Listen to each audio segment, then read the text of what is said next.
I hope everybody can hear me. It's now 10 a.m. and I think we're just about to get started. I can see some likes. If you can hear me, I can see all the thumbs up coming in, which would be a great help. Fantastic. You can all hear me. That's great. I'll get started. I've got quite a lot of content to go through. I'm going to try and share my screen just now. Just bear with me 1 second.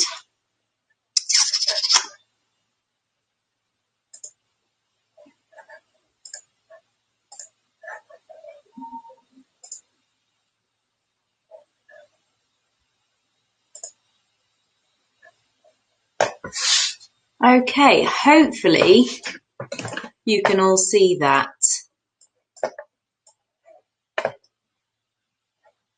I'm hoping you can. Hang on, let me just have a little wiggle around of screens here.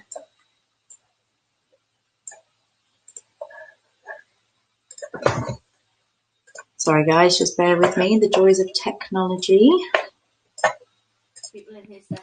Hi Emma, just wanted to make sure that you were okay, that you were live, that you were fine. But it looks like I can't hear you very well, Mark. You're just breaking up there a second. I'm saying I just wanted to make sure that you were all okay and that you were live on the stage, which you are. So I'll leave you to it. I'll let you crack on. I'm sorry, Mark. You keep breaking up. I'm just checking everybody can see my screen okay. We can. Yes, we can. Fantastic. That's perfect. Thank you. Thanks for checking in. No problem. Okay. Okay, so I'm going to get started then. It's just so, obviously you're all here because you know I'm going to talk about how to write a killer marketing plan and hopefully explain the difference between a marketing plan and a marketing strategy and why it's important to have both. So I'll get started.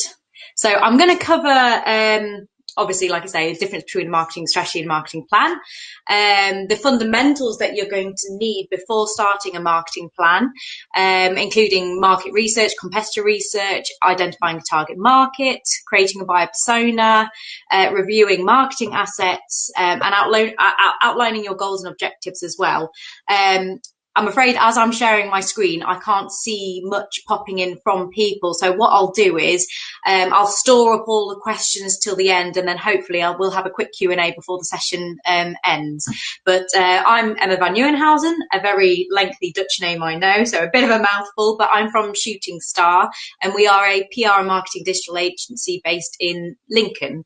So I'm hoping that I can give you some really nice top tips for your marketing strategy and your marketing plan today.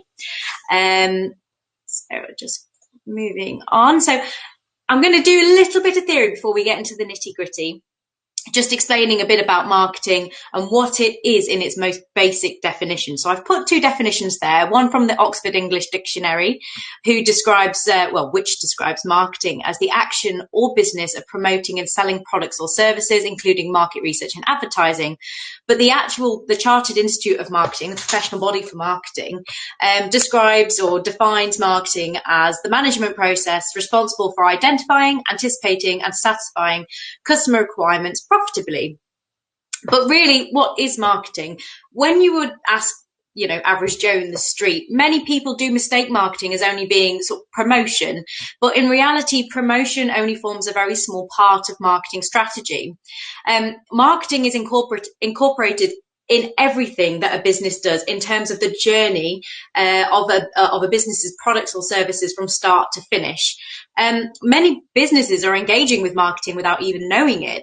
Every time that a business makes an effort to get to know their customers, every time they tweak their product or service to meet the requirements accordingly to, you are engaging in marketing activities. Every time you engage with your employees, utilizing them as your brand ambassadors, every time you might expand your product and service range or tweak your pricing structure to be more competitive or add another communication channel to your mix. For example, adding TikTok for your business account. You are marketing. So I would like to say in its broadest terms that marketing is communicating with your public, but not giving your marketing strategy proper attention or direction can be very fatal, and over time can become very messy and confusing and disconnected. And this sort of fragmentation can result in some inconsistent messaging, and ad hoc marketing becomes less effective over time. So it is important to have that strategy in place. I absolutely love this slide because, again, many people get confused between the difference between marketing and advertising, PR and branding. But in reality, marketing encompasses all four of these elements. Sales and marketing are very closely aligned and often overlap, but oh, sorry, birds just flown into my window. But marketing communicates and promotes products and services that a business sells on a large scale. So once marketing has reeled in those leads, it's then the sales department that closes the deal through negotiation. So I just think this is a fantastic slide just to demonstrate the difference between them. So when we talk about marketing, it might be that somebody might be saying, I'm a great lover. If you're talking about public relations, it's trust me, he's a great lover. If you're talking about advertising, it's in your face. It's repetitive, cold, hard messaging. I'm a great lover. I'm a great lover. I'm a great lover. And branding is more of a, I understand you're a great lover. So I'm going to try and share these slides with anybody who wants them, because it's really useful to refer back to them when you're trying to segment your marketing or you know, trying to make those differences between marketing, advertising, PR and branding. So here's my very basic definition of marketing, in that it sits in between an organization and its publics. Now, publics can be potential and existing customers, could be your employees, could be shareholders, stakeholders. It's basically, publics is whoever your business intends to communicate with. So marketing is what you say, how you say it, when you say it, and explains why customers should engage with you. So ultimately, how does your product or service meet the needs of your customers? And that's a key thing to remember as we go through today. How do you meet the needs of your customers? Again, I'm going to be very brief in explaining the history of marketing. And the reason that I want to highlight the history of marketing is because I come across many people today that are still following these outdated marketing techniques, because they're still following perhaps techniques that were born in the 60s. So, I mean, marketing goes way, way back, even back to ancient civilization. You've probably seen films of ancient Romans selling flip-flops and sandals or what have you on the street. And they're using that engaging, convincing communication to say their flip-flop or sandal is better than the next stallholder's flip-flop or sandal. So although ancient Romans won't have known that this was called marketing, they were still using that persuasive communication to sell their wares. But there's four main eras of marketing that can be defined, from production in the 1860s to 1920s. That was very much based on mass production. Brands very much thrived because there was limited alternatives. The First and Second World War disrupted the supply chain, so rationing basic items became a way of life. So it was a very easy, simple time for marketing. And then in the 1920s to the 1940s, it became sort of the sales era. So customer demand resulted in more modern marketing techniques, competition increased, companies had to work harder to sell their products. Price became a very important factor. And then from the 60s onwards, you came into the marketing era, where the hard sell became less effective, and brand owners started to take seriously how they created their products and services to fulfill the needs of customers. So it was very much a customer is king, very sharp contrast to how it was when in the mass production era.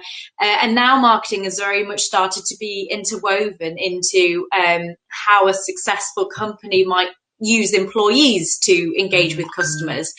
And then finally, from the mid-90s onwards, you moved into this relationship era of marketing, which is all about focusing on quality data to build that relationship. So I hope everybody's heard of a CRM system.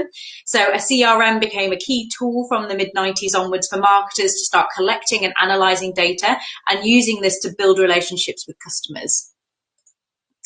So again, a very busy slide, but it gives a bit of a snapshot about how the marketing tools have quickly evolved over time and still move at a quick pace today.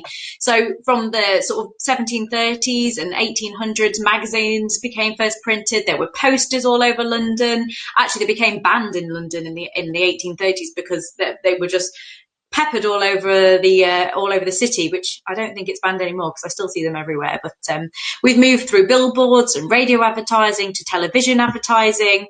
But I have to say, my main point of this slide is just to highlight how things have now started to shift, certainly from the late 1990s onto a digital platform. And I have to say, if you have a marketing strategy or a marketing plan, and it doesn't include some form or some inclusion of digital marketing, then you're really missing a trick, especially in the last year where the pandemic has moved everybody online.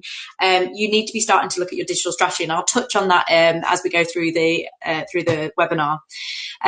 But certainly sort of we start to come into, in 1995, SEO becomes known, search engine optimization, how you can get organic traffic to your website, pay-per-click or Google AdWords start to come in, social media begins in the early 2000s. Social media now, especially from sort of 2012 onwards, has become essential for communicating with real customers. We've even had sort of the launch of Snapchat and TikTok for businesses have now started to use these platforms. So I think just my point is there's just been this huge shift in using digital tactics, but it doesn't mean that using traditional marketing strategy and planning is redundant. There are constant updates to Google algorithms and social features, which make it very challenging, not just for marketers. I mean, this is our industry, but it makes it very challenging for ourselves. But so I can completely understand why it makes it very challenging for a business to utilize the tools. Unfortunately, it just takes time and it just takes patience to kind of get your head around and get used to using those tools. I wonder if some of you might be aware that Google have recently changed its Google Analytics platform. They've just updated it, and as is typical with Google and Facebook, they'll push these changes out, make it all public, but don't really follow it up with much information about, you know, where features have gone or what's going to, you know, where you can find things now the changes have gone live. So even now, Google made these changes at the beginning of the year. There's still limited information about how this has changed Google Analytics platform. So yeah, it just takes time and patience. It's very challenging, but everybody should be aware also that Google algorithms are changing come March time, which means that they're going to start penalizing businesses that don't have a highly performing website. Again, I'll touch on it later in the webinar, but it's certainly one to make sure that you are aware of your digital marketing within your wider marketing strategy. So this is a really important rule to keep in mind of, and not one that many know, but it's the marketing rule of 7. So keep in mind, always keeping in mind that it takes an average of 7 interactions with your brand before a purchase will take place. So a purchase doesn't have to mean a sale in the traditional sense. I don't mean necessarily going to buy a Mars bar, but it could be even a valuable lead inquiry. I have to say there are no hard and fast marketing wins.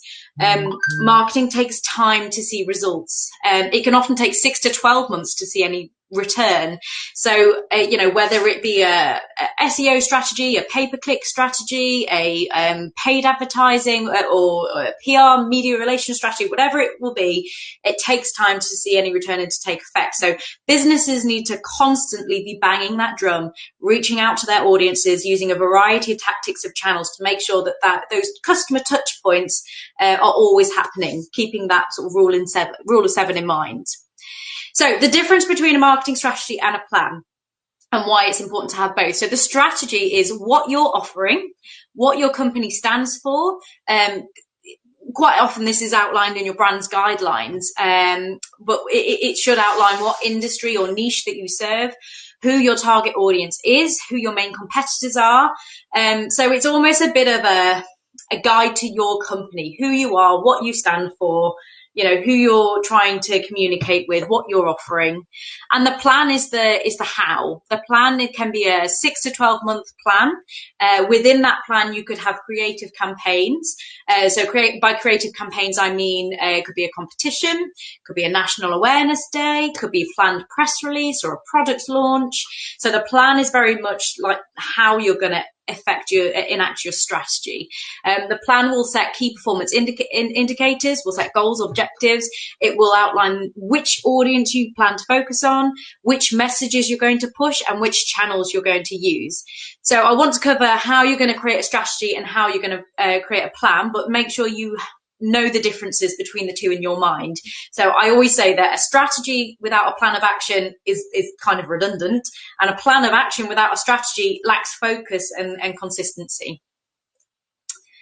So the marketing strategy, these are the key elements that I think need to be included in your marketing strategy. So when Shooting Star takes on a new client, we very much make it our business to get to know the business, because otherwise, how can you help them? How can you provide a valuable service? And it always comes as a surprise to me that we go through an onboarding process and we ask questions of the business, but it always comes as a surprise that businesses don't have their basic marketing information to hand about their own business. It also comes as a surprise to me that businesses don't have control of over their own marketing channels. They don't know how to access the website or their own social media channels because another third agency has set it up for them and retains ownership. That's a big bugbear for me, which I'll come on to later. And businesses don't know what is worthy of promotion. We've worked with clients in the past where, I don't know, they might have launched a product, a new product or service, or they might have had their local MP come to visit their factory, and they forget to tell their marketing agency because they don't think that anybody's interested in it. So it always surprises me when people don't know what's worthy of shouting about, of promoting for your business. So anyway, these fundamental elements will help you form the foundation for your marketing strategy and provide the brickwork for your marketing plan. So I'm going to go through each of these elements in more details, and then we'll go on to talk about marketing channels as well. So in terms of your business, these are fundamental elements that you need to be clear on for your business. Quite often I could give these elements to anybody. In fact, I even gave them to my mum, who owns her own accountancy business, and she couldn't really answer these elements for her own business, and she's been in business for 20 years. But, you know, she always says to me, you know, what can I do for marketing? How can I get more business? And if you don't know your own business, how do you expect your customers to know your business?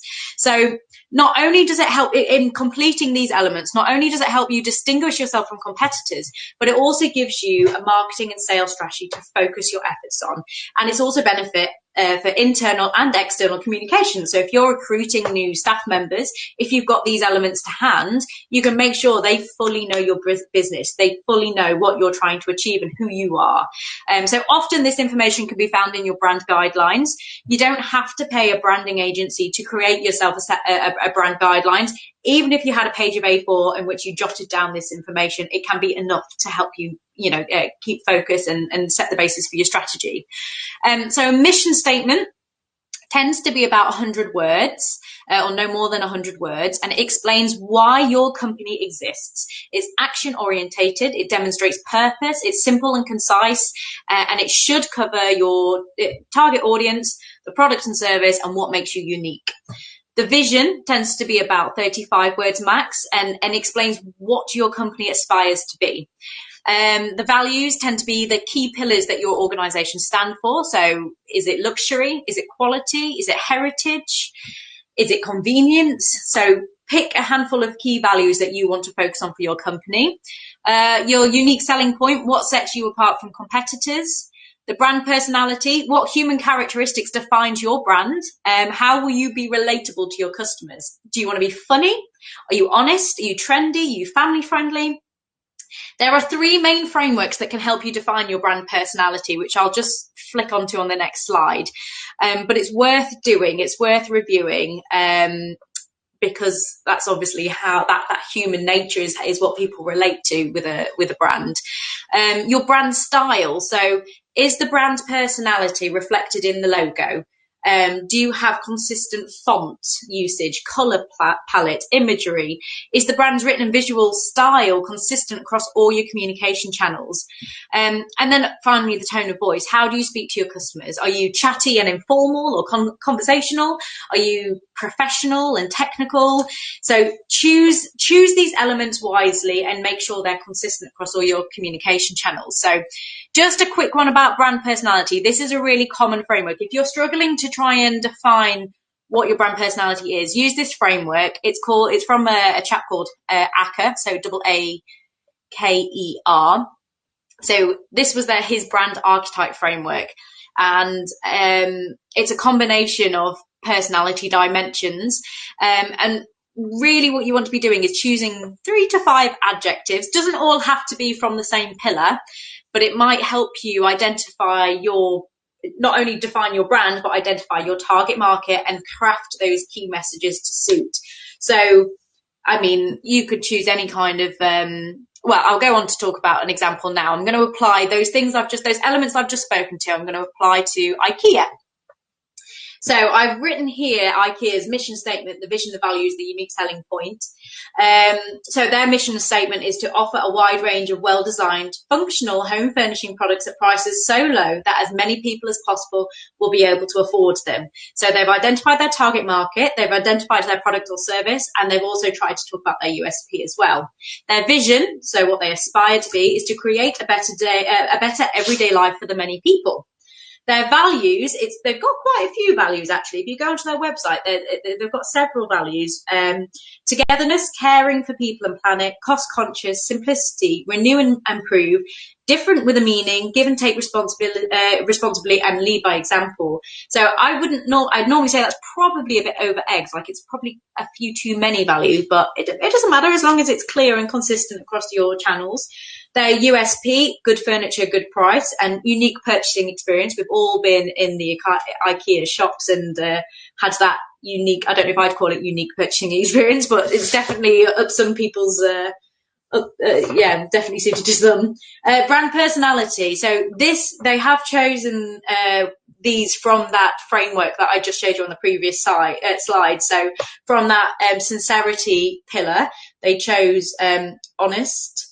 They've chosen cheerful, excitement, imaginative, competent, and intelligent. So if you flick back to the other brand personality, you can see the ones that they've taken from these pillars. The brand style has been the same since the mid-60s. It's clear, brash, iconic, same colours. And the tone of voice pushes the Swedish heritage with furniture ranges. So it keeps the original Swedish names. It's easy to understand and imaginative. I have to say, though, keeping the same Swedish names it's a bold move. It's not one that, again, many companies adopt, but it's exactly what they've chosen and it's consistent for them.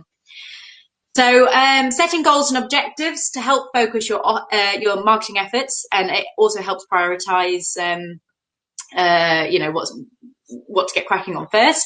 So I always say that a lot of companies can waste a lot of time and effort throwing a handful of darts at a dartboard and hoping one will stick.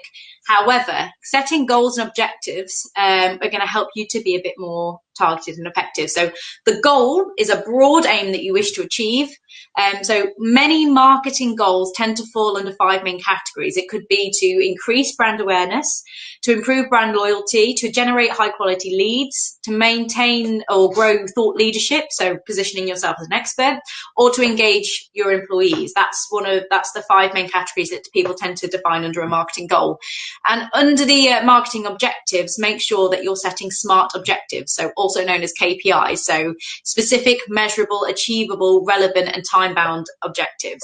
So common marketing SMART objectives might be something like, or common marketing objectives could be, you want to increase website traffic, or gain more social media followers, or grow an email list, or improve your conversion rate, or get more website and social media engagement. So, or drive more click-through on paid adverts. So specifically, a SMART marketing objective might be something like to double your website traffic over the next 12 months by publishing 5 high-quality targeted blog posts per week. So that's a typical example of a SMART marketing objective.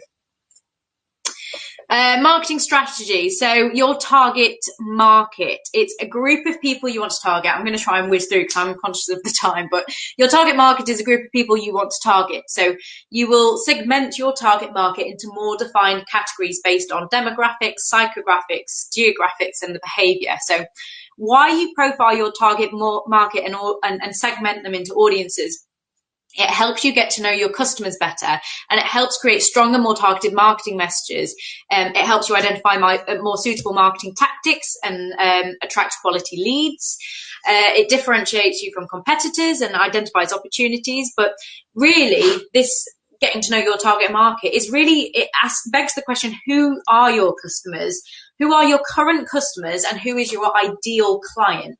So you can develop a customer persona and identify different segments that you wish to target. So a customer persona or a buyer persona can be a fictitious character of your ideal customer. but it is also always based on data and research. So I would always look at your existing customers first. So do market research, do surveys, contact your current customer database or your current employees, analyze competition, understand how your product or service solves a problem for each target customer. So you should be able to do that with your own customer database and using, I know you can use Facebook to analyze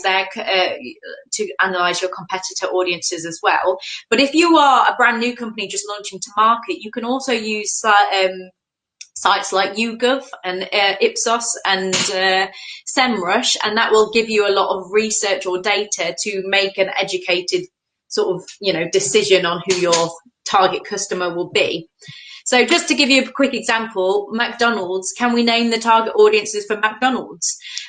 They've got, well, as far as I can see, they target children, families, students, working adults, commuters, sort of builders that have to be on the road by 4 a.m. And more recently, they've tried to go for healthy eaters as well with their salad boxes and such things. But my point is, McDonald's will be using a different messaging to target each audience segment. So they'll be using different messages for families who come in and have a family meal together, different messaging for that to the people who get up at 4 a.m. and want a, caffeine hit on the way out. So SWOT analysis, this is a fantastic tool, and it helps you identify areas for improvement within your own business. So it builds on your strengths, it helps you mitigate risks, and helps focus your marketing efforts. So I know quite a few companies that I work with. We do a SWOT analysis perhaps every time we refresh that marketing plan, that marketing strategy. And I'm sure like over the past 12 to 18 months, we've had so many things kicking off globally, climate change, pandemic, Brexit, that will be very much fitting in into your SWOT analysis, and will be changing a lot of marketing strategies and marketing plans. So yeah, I mean, it's pretty self-explanatory, but I've tried to I'm trying to apply it to examples so it's a bit easier to understand. But if we look at Coca-Cola, in terms of their SWOT analysis, obviously the biggest strength of Coca-Cola is that they have this incredible market share and a variety of products across different categories. So they have a huge control on the market, and less competition. Their brand recognition is incredible. They're one of the most recognized brands in the world, so it gives them a huge advantage over competitors. They boast a secret recipe as well. However, weaknesses, it could be the health trends that one of the biggest weaknesses is that it's found it difficult to adapt to current health trends, and people are more conscious about what they're eating and the amount of sugar they're consuming. And I always see pictures of can of Coke and how many cubes of sugar are in these cans of Coke. So again, that could be a weakness. Opportunity, a weakness can also be an opportunity in terms of the health trends. So it can use this to see if they could, they've released Coke Zero, so that might be them trying to turn a weakness into an opportunity. And again, I've put the healthy alternatives in terms of that being a threat as well, because even though Coca-Cola is quite dominant in their market, there's a lot of other healthier alternatives in the soft drink market that are on the rise. Also, another threat is the negative press and media coverage that they can get about this in terms of being unhealthy. So it's worth doing a SWOT analysis. Competitors, again, identifying your direct and indirect competitors is absolutely worth it. I mean, the only way that you can do it is putting the time in, doing the research the competitor products, their pricing, what perks do they offer, shipping, target audience, their social media content, what marketing promotion have they employed, keywords they use. Conduct a SWOT analysis on your competitors as well. But by understanding your competitors, you're identifying opportunities to beat them. You can develop new products and services or identify gaps in the market. It might help you keep on top of industry trends. It could strengthen your own strategy and gain inspiration for your own creative campaigns as well. again, I've done another example here in terms of a SWOT analysis. But again, I'm going to make sure these slides are available so you can see this in more detail. But this is just a SWOT analysis of high fashion brands. But again, you can have a look at that when I make the slides available. And then finally, the key messages. So now you've identified your target audience, your company goals, you've researched your competitors, you can start to craft key messages to suit. So, I mean, best way of doing it is always brainstorming ideas of key messages to suit your target audience. So they've got to suit your target audience, they've got to suit the relevant campaign, and they've got to suit the relevant channel. But never just try and do it on your own. Always ask for people's opinions, always generate, you never know who's going to come up with the best ideas. So I love to get everybody together and get everybody brainstorming and asking ideas, opinions, friends, family, current customers.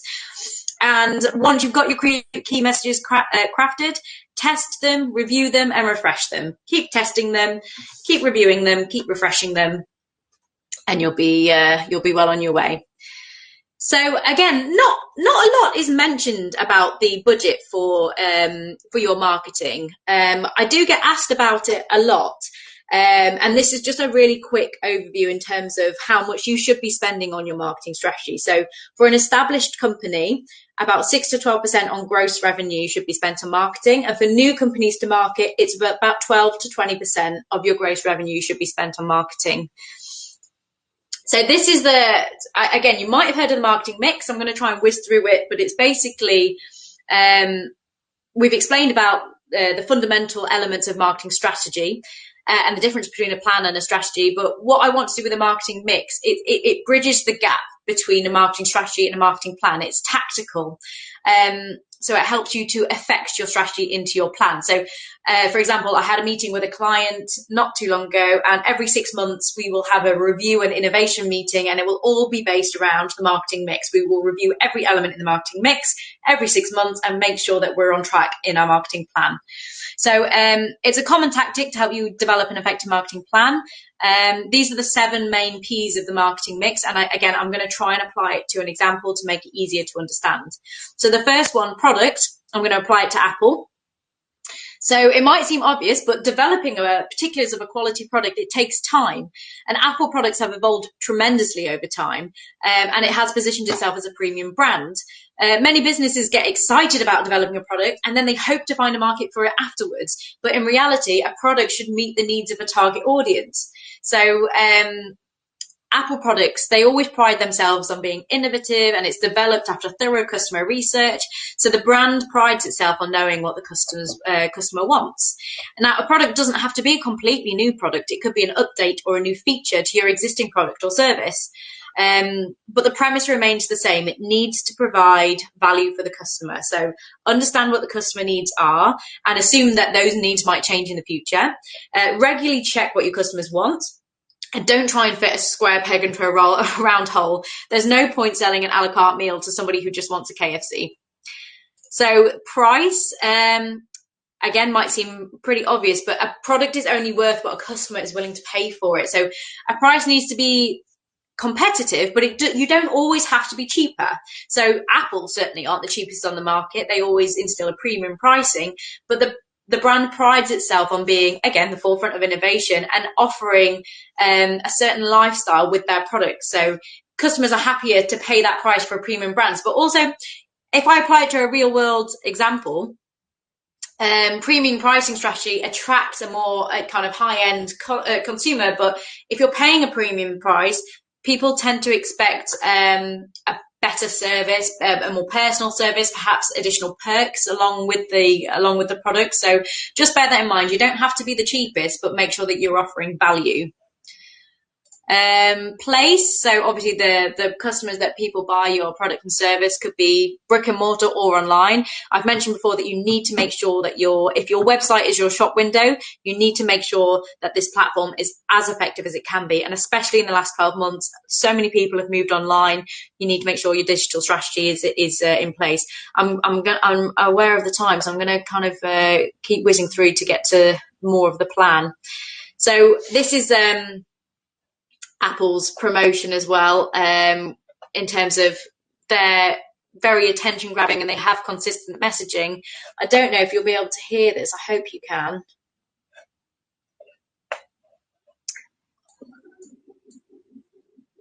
Maybe just give me a thumbs up if you can hear them.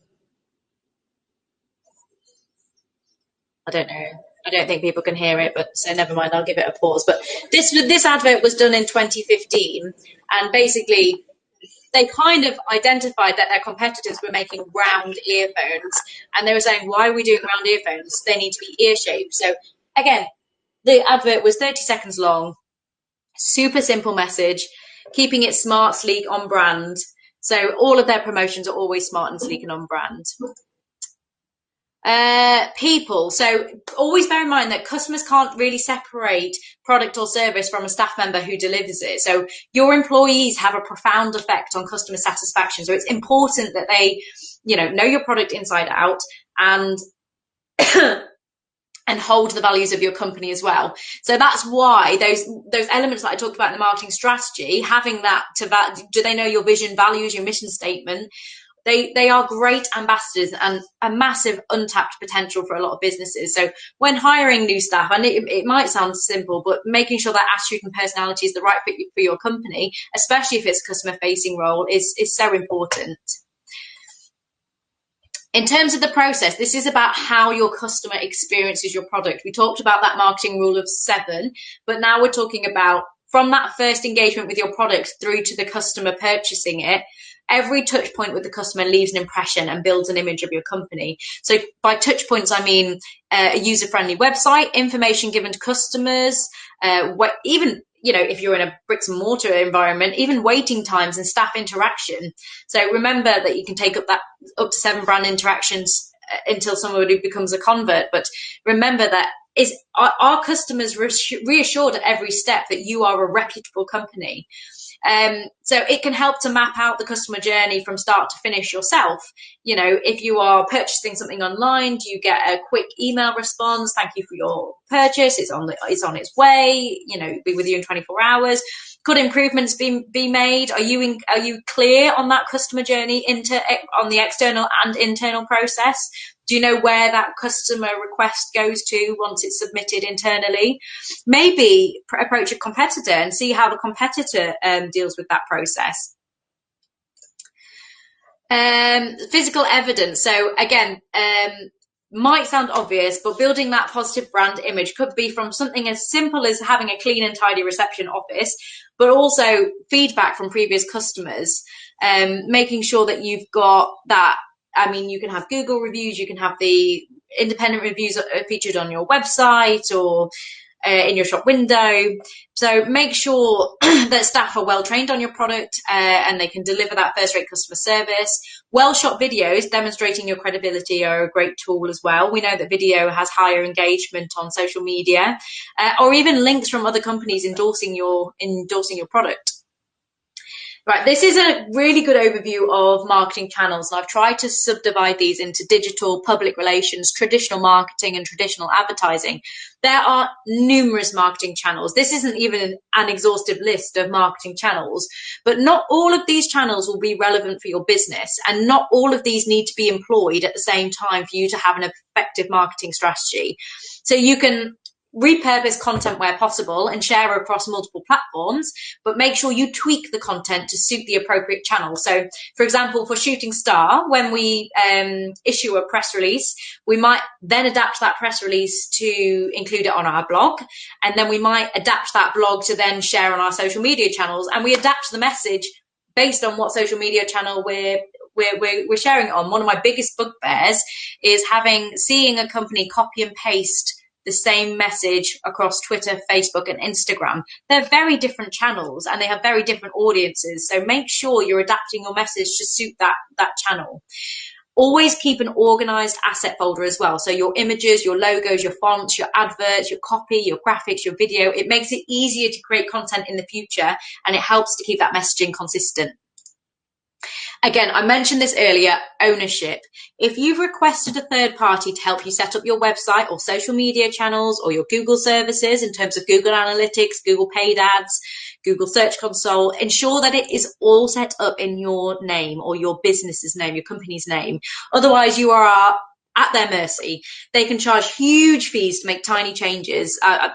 It just absolutely gets my goat about this. So if the relationship goes sour, they kind of have you by the balls with it. So this website that you've paid thousands of pounds for might be non-existent if they've got ownership of your website. So I'm going to share these slides. Like I say, in the notes section, I've made a list of things that you should have ownership for in terms of your website, domain name, and the content management platform, in terms of the platform you use to edit your website, CRM system, like I say, the social media channels. Make sure that you have control of your own channels. Marketing plan. If anybody wants a copy of, I've taken a screenshot here, but this is my kind of template for a marketing plan. If anybody wants a copy of this kind of draft marketing plan, you're more than welcome to it. It can be intense. It's not even exhaustive. The list goes on beyond that, but it's a list of those social channels that I already showed you. But it takes time and it takes patience to complete. It needs constantly updating as changes and your promotional activity changes. So it's just an example of a marketing plan. You obviously got your dates across the top. You've got a section for your company news and events and national awareness campaigns. By national awareness campaigns, I mean stuff like, wearing Christmas jumper day or National Chocolate Day or whatever it might be that's relevant to your business, or Apprenticeship Week, I think might be this week or next week. And then you've got that list of channels there. So you can see clearly, what company news events or national awareness campaigns are going on and where you're going to, communicate that using your marketing channels. So always keep in mind your target audience, whether it's internal or external, and your key messages. So sheet 1, or this one, gives you an overview of your 6 to 12 month plan. It should include your day-to-day marketing efforts, as well as several creative campaigns that fit within your plan. For example, I'll give you an example. Just jumped ahead there. I'm thinking maybe a local baker. And he's doing a promotion event around Sourdough September. So in the run up to September, he might do a couple of teaser social media posts saying what's coming up in September. They might run a competition, ask customers to submit their favorite sourdough recipes. The baker might create a video to post online, making various recipes. They might print coupons in the local magazine for money off their sourdough. They might run a PR stunt, and they might try and make the world's largest sourdough, or go into schools and teach local school children how to bake sourdough, or distribute a press release for these efforts. So you start to get the idea of that's several channels that he could utilize for Sourdough September that needs to be aware in the plan. So the way that I do my plan, I have this overview in sheet 1 and in Excel, and then sheet 2 will be a more specific social media content plan, and sheet 3 will be a more specific maybe blog content plan. So if you're a dab hand with Excel, you can start to pull through the dates through over to, but if anybody wants one, I can send across a template. That's not a problem. So reporting, make sure that you report. It helps to review what's working and what isn't working and sets it against those SMART objectives. So digital marketing is easier to report, and it often shows a direct impact on your efforts. So monitoring data month on month, you can record website traffic, bounce rate, channels of acquisition, so how people are finding you. So this is just a bit of a snapshot of good metrics to report. And analysing that data will help you create more targeted, effective promotions in the future. I'm sorry, I am rushing through it now because I'm aware of the time. I appreciate that I've given a lot of examples for big scale businesses, so Coca-Cola, Apple. So I appreciate that smaller businesses or one-man bands are limited on budget, but there are still steps that you can take to improve your marketing. So here are my sort of 6 key steps. Audit and review your current marketing strategy and previous campaigns, what's worked and what hasn't, what channels are performing best, what your customers say and how you attract customers. Make sure you have those fundamental elements outlined that I went over in the beginning. So your visions, your values, your goals and objectives, your SWOT analysis. Make sure you have an online presence. So if you have a website, make sure it's clear and easy to use. Maybe start utilizing your blog to have that fresh content going all the time. If you don't have a website, you don't need to have one, but make sure you have some sort of online presence. So it could be a Facebook page or a Google business listing. So that's the thing that appears on the right-hand side hide and disclose your address and telephone number.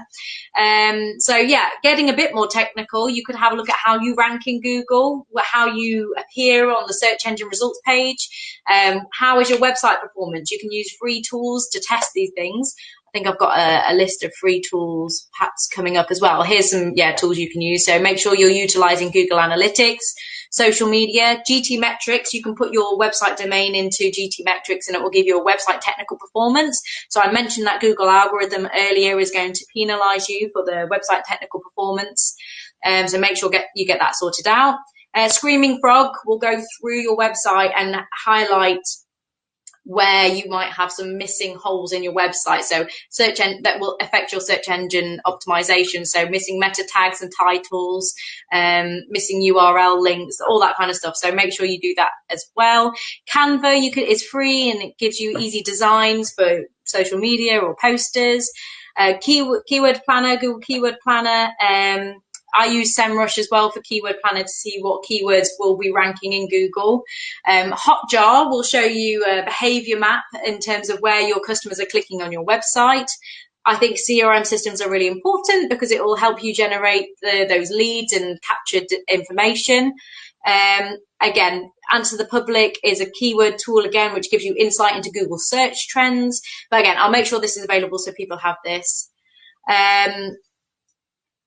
So just to reiterate that auditing, fundamental marketing elements, goals and objectives, marketing tactics to help create your plan, and always report, review and improve. I've got another example here, but again, I'll have to share the slides for you to be able to see it properly, but it's just an Old Spice example. That is it. Questions. So I'll stop sharing my screen. If anybody does have any questions, please do shout. I'm really sorry that I had to rush towards the end there to get everything in. I don't know where I see the Q&A here actually. Oh, I don't think anybody has asked a question. So hopefully everything was nice and clear. If you do have any question, please do let me know or contact me. I've got my email address is emma@weareshootingstar.co.uk. If you want a copy of the slides or my marketing plan template, or if you've got any other questions, please do drop me a line and I'm more than happy to help anybody. Where and when we can see the slides. If B2B aren't making the slides available, if you email me at emma@weareshootingstar.co.uk. Yeah, perfect. I've just answered, but yeah, I'm more than happy to send you the slides or the template, like I say. But I hope you've all enjoyed it anyway. It was really lovely to see, well, virtually sort of see you and have you come along for the ride. But yeah, if you've got any questions, just let me know. As an established business, I am rebranding. Is a fresh social media going to damage my business? If you're talking about setting up social media from scratch, you can change your social media channels as part of the rebrand. You don't have to delete, because it would be a shame to get rid of your social media channels if you've already built up an audience and a certain engagement over time. So it would be a shame to delete it. You can change your page name on Facebook and your URL, your handle on Twitter. We've done it ourselves. We rebranded from Shooting Star PR. We rebranded to We Are Shooting Star. We didn't delete our social media channels, but we changed the URLs. And then when we did roll out that new brand and the new colours and fonts, we just made sure it was really clear that we'd done that. So if you are rebranding, you don't have to do the social media from scratch, no, unless you think that the old social media was particularly damaging to your brand. Like if you bought followers, never buy likes and followers. It's a big no-no. The change of brand is and could be a great news story with visuals too. Yes, absolutely. If you've rebranded or are planning to rebrand, it absolutely is. It can make a fantastic press release. It's a great way to be engaging customers, building that two-way conversation. So yeah, absolutely. We have pushed out rebrands on a news story before. Have we got any other questions? I don't think so. Thank you. Thanks for all the messages of thanks. I really appreciate that. I hope it was, I am sorry that it was a bit rushed towards the end there, but No, it was lovely to see you all, and thank you for all the likes and the questions. But yeah, please do drop me an email. I, love catching up with people. Or if anybody wants to one-to-one Zoom at any point, more than happy to see anybody. Thanks all. Right, I'll think I'm going to have to end the live session now, otherwise I'll get in trouble. But yeah, lovely. Thank you. Thanks so much for all the messages. Have a good day, all. Oh, crikey, don't know how to turn it off.